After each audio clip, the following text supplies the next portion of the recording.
This is Gerardo Del Real with Resource Stock Digest. Joining me today is the CEO of Regulus Resources, Mr. John Black. John, it's great to have you back on. How are you? Doing well. It's good to catch up with you. Well, let's get right into it. You just announced some results from drill hole AK-21-46. Let's call it hole 46. The results were good results. This this follows a run up in the stock of some 40% here in the last couple of weeks. The market wanted a spectacular hole, and we're seeing a bit of a pullback in the share price, which I thought was a phenomenal opportunity to reach out to you and talk about this hole here and then what to expect, because there's a lot of news flow to come. But first off, let's talk about hole 46. Give me the context in my explain it to my non-geologist brain there, John. Okay, well, I think you're definitely on the right track here. Is that we consider this a very good hole. It certainly met its objectives on what we were looking out to test on this hole. I think the market got a little bit ahead of itself, expecting a spectacular hole, and we delivered a good hole. So there's a little bit of a pullback. But as you described, it creates a heck of an opportunity for people right now. So the objectives on this hole were twofold. One, we wanted to test for skarn mineralization, which would be the northern extension of skarn mineralization, which forms the bulk of the mineralization we see at the Antiquary deposit, pushing our resource to the north. And then also testing high-grade breccia-hosted mineralization that we previously intersected in hole 26 and a number of other holes in the area. And both objectives were met by this hole. And we've got a nice front of skarn mineralization on the top part of the hole, which included 186 meters of 0.41% copper.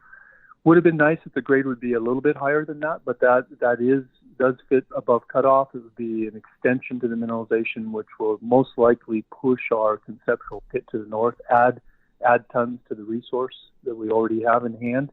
And when we do that, when that pit wall gets pushed to the north for new holes like this, it also captures resources or blocks that are identified as resource that sit beneath the pit right now. When we push that wall forward, we don't get just where we drill intercepted things, we get additional mineralization. So it's an important hole, certainly met the objectives of the hole on that. And then the more important part of this hole is the high-grade breccia that we intersected at depth on this. So this one, the headline numbers on this were two intervals. One was over 50 meters of 2.64% copper equivalent, so very nice high grade. That's copper, gold, and a little bit of silver associated with it. And at the very bottom of the hole, we hit 36 meters of 1.37% copper equivalent. And this hole actually terminated in mineralization. The last 11.5 meters of the hole were in a little over 2% copper equivalent. So it terminated because we reached the capacity of the drill rig that we're using for this. It could no longer lift the rod, so we stopped that hole in well-mineralized rock. So this was following up on hole 26 that you mentioned. 26 was one of the most spectacular holes we've drilled on the project. And it had a 473-meter interval of this breccia-hosted mineralization. We crossed that at a high angle to get a better idea of dimensions. And so at first glance, you can say, well, you only hit 50 meters and 30 meters of mineralization, 36 meters of mineralization, so it's less. That's true, but the intervening interval between those two intercepts went out into the wall rock quartzites, which are notoriously poor host. But they're broken up, and they do have moderate grade mineralization in them and a number of little intervals. To us, it's a very encouraging sign that those wall rock quartzites are well mineralized. It's indicating that we're close to something on those holes. So we consider this a very, very good result, and certainly encouraging for us to continue to further define these high-grade breccias and continue to look for more of a porphyry-style source that's driving these breccias and the overall skarn development. So very pleased with the results on this hole. I can understand that maybe the market was looking for something even more spectacular, but if you look back at these results and put them in context, they're certainly encouraging and continue to open mineralization to the north for us.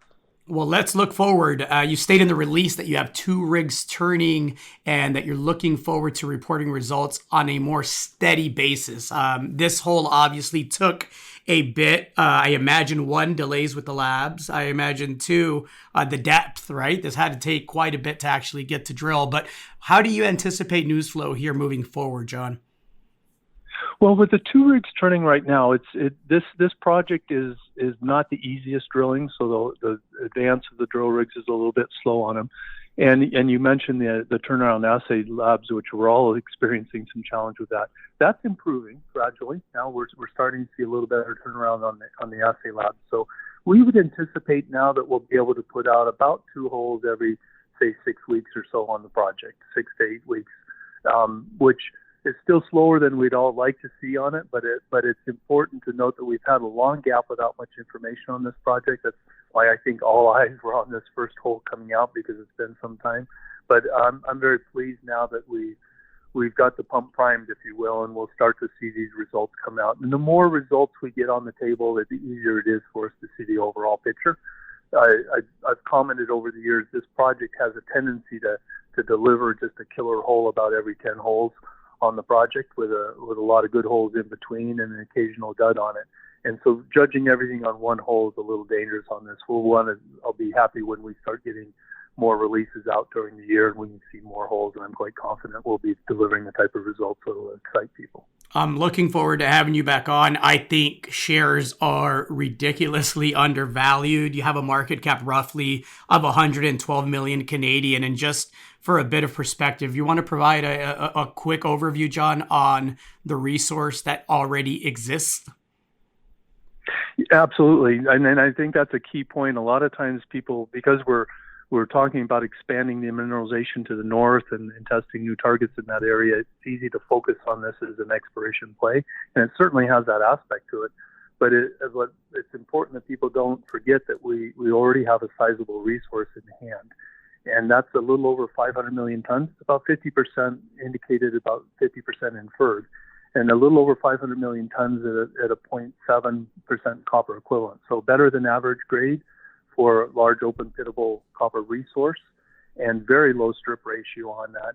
And that's only a portion of the overall project, because what we have is a portion of a large copper gold deposit that extends onto the neighbor's ground next door.